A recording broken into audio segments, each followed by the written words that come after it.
আচ্ছা কোনছে আল্লাহ বড় না মানুষ বড়? ধরো গাদা, তুই কার হাতে কার জোড়া দেশ?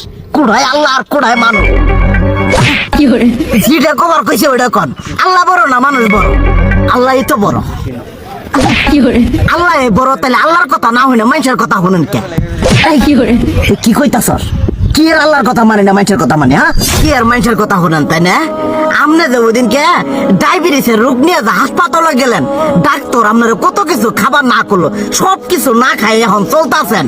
তাহলে আল্লাহ যে আপনারা কইছে যে হারাম খাবার না, সুদ খাবার না, কই আপনি তো কাম কাজ বাদ দিয়ে এলাকার আমাদের টাকা পয়সা না গায়ে খালি ওইলে দিয়েই খান। নিজেরা টেও হালাল ভাবে কামাই করেন না, ওই সুদ তো না কটা টেয়া করে লাভ আহে ওইলে দিয়ে দিয়ে চলেন আর পেটা বড় বানাইছেন। শুনেন একটা কথা কই, হারামের কোনোদিন আরাম নাই।